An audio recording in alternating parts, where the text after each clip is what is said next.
So this morning I'm reflecting on the Occupy movement because it's about to hit its 1 year anniversary,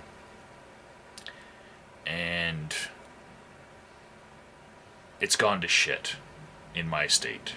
I can't speak for things that I'm not seeing in other states, but in my state, the Occupy movement has gone to shit, and I feel largely that's because of very toxic protesters that, I could make a video and show you and name people by name, these toxic protesters that are enticing people into doing more than just occupying as an illegal act to protest, not just standing your ground, but actually getting violent with police and police baiting.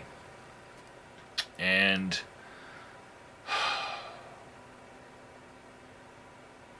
I find myself at regretting for months. I've been regretting all of the effort, not just that I put into it, but that a lot of people who have left that movement put into the movement. I don't want to be associated with it at all, at the fuck all. And this past month, it's done nothing positive. Only it's labeled some of the things that it's done as positive. And I'm gonna direct your attention. I'll leave a video in the description box for you. This video happened on July 29th. Occupy Denver was marching in solidarity with Occupy Anaheim because Occupy Anaheim had, some people shot by police. And so, what do? In honor of, what happened to protesters in Anaheim? They go ahead and bait the police in their own city and keep taunting them and taunting them and taunting them until they finally get arrested. And the video I'm going to leave in the description box of what happened on July 29th. It's like, how can you taunt and taunt and taunt a police officer, and when you finally get arrested, turn around and say, bullies in blue, bullies in blue? Fuck that. It's so tiring to see that being used as a tactic. You're not the fucking victim if you've been chased by police for blocks and blocks and blocks, and then you turn around and you start getting violent with those police. I mean, you put a bullhorn in a policeman's face and start screaming at him. Shit. And I know some people might be watching and saying, the policemen are encroaching on their right to freedom of speech and all that. No. I want you to watch the video, and you tell me if that isn't police baiting. Okay? And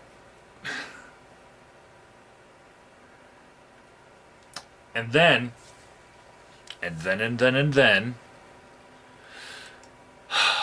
this month, actually, a couple days ago, we had an incident in Denver where one of the people who was a part of Occupy Denver, this didn't happen at an Occupy Denver event, but someone was arrested at their home, and he died in police custody. He was shot while in custody, right? So Occupy Denver decides to make a protest march, for their lost member. Here's the thing, though. This guy, Kevin Ryberg, that they're making a martyr out of, and you could probably find video of him doing these same police baiting tactics in previous videos. Every one of the people that I could name that are the toxic protesters, they're in video after video. And I to show the links of all the violent activity and how it follows a certain subset of these protesters would take, I'd have so much video evidence of this, but I'm only going to point out 2 videos out of everything that I could to show you guys what's going on here. So Kevin Ryberg, when he was arrested, it wasn't at a protest march. It was at his home for drug charges. He had a warrant out for his arrest. And the arresting officers, they reported that he, while in the back of a police car, slipped out of his handcuffs somehow and was reaching for an officer's gun. And that's why he got shot. Okay? Understandably, the Occupy protesters in Denver, they don't believe it.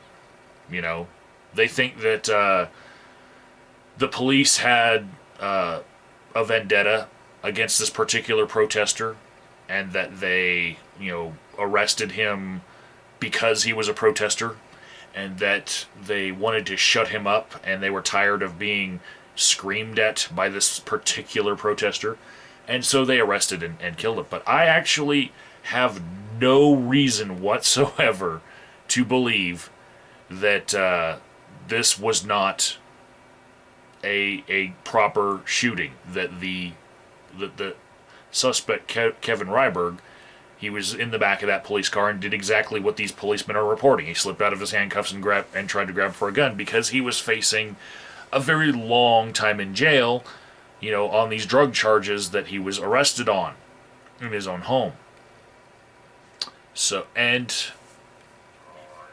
I'm sure that if they made any effort whatsoever to research this guy's history as a protester, they could find all sorts of video footage of him doing things, horrible things, like throwing debris and rocks at police. I know that there's so many out there. Like, there's cameras all around them.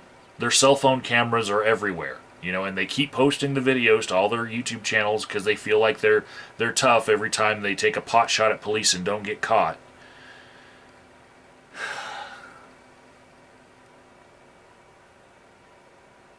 Taking a rubber bullet from Denver PD does not make you fucking hard, Doesn't make you a hard protester. It's not a fucking badge of honor, okay? To see these kids go out and get, indoctrinated by these toxic protesters that seemingly they have no need for money. They don't have jobs. They're like silver spoon in their mouth people that you'd be surprised. Some of them, like I actually know, some of them own a lot of stuff. They'll protest fracking while driving a giant SUV or Range Rover, It's... Ugh. But I'm going to leave these 2 videos in the description box. And the second one, the one about Kevin Ryberg, when Occupy Denver went on a march for Kevin Ryberg, the guy who had drug charges on him and went for a policeman's gun in the back of a police car and got shot. That when they're making him a martyr and they're having a march for him because he was arrested and he died in police custody, what do they do with their march? Oh, they bait police so that some of them get arrested.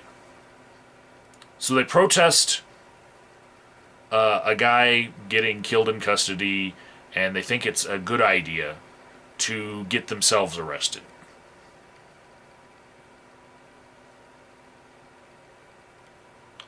It's a far cry from financial reform. Seriously. And these toxic protesters, they've twisted the group's message away from anything productive. Any fucking thing productive. And they've taken it to where they're going to war with the fucking police department. Alright? Those policemen are fucking citizens just like you and I, okay? But they like to sport signs that say the police are the army of the rich, you know?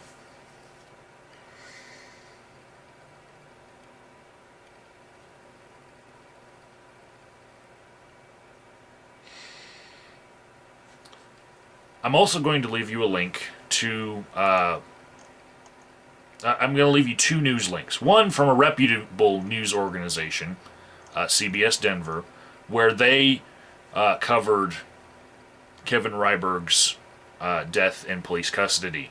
You know, and they actually mention why the police say that they had to shoot him. And then I'm going to leave you a link to the story on the Denver WestWord, which is a news type blog. In it, there is a picture essay, basically photos from the same protest that I'm going to leave you a link to the video in the description box, okay? The March for Kevin Ryberg, where people are getting arrested for police baiting, and it's obvious what they're doing. This writer for the Denver WestWord says nothing about the police baiting. Completely on the side of these protesters. But what's very interesting in this picture essay that I'm gonna link you to, where they have a giant banner that says "Police are the army of the rich."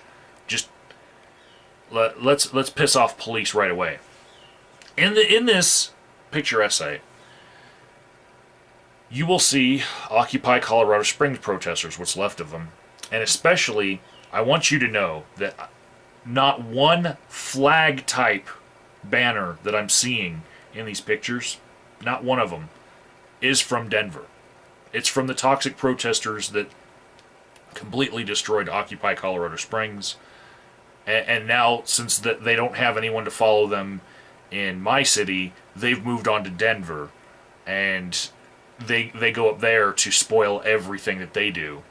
And they're red flags, like giant red flags that say Occupy. There's one with a peace sign and crossbones.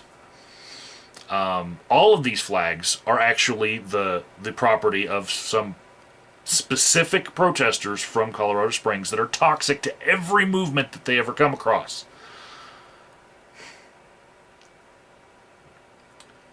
So, yeah, it's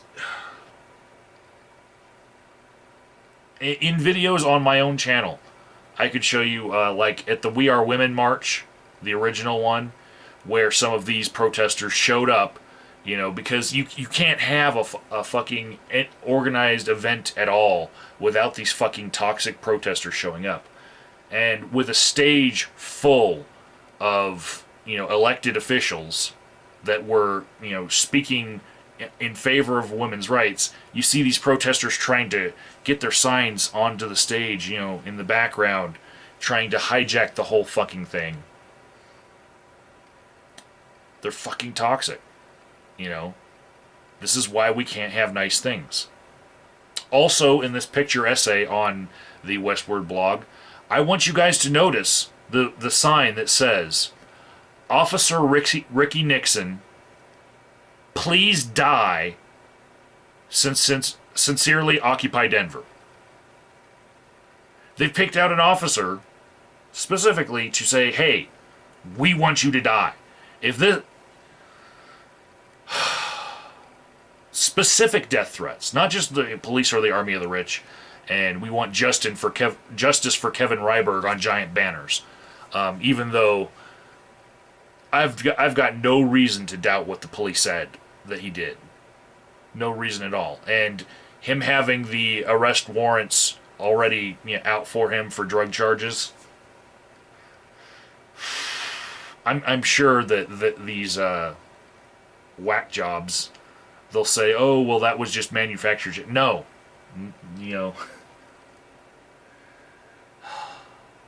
they've got pictures of him on their signs making him a martyr. He's... And the irony, the fucking irony of seeing Officer Ricky Nixon, please die, on a giant fucking sign, and then in the next picture, another sign where it says stop killer cops. They're the ones, wanting people to fucking die.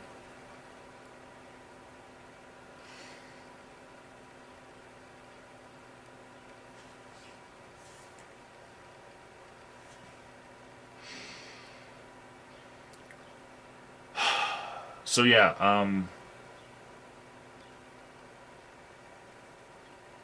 I've just been feeling regret for all of the good work that was put into that movement, and to see it just turn like a lot of us helped build that fucking name, that fucking brand, and to see it being used for this is oh man.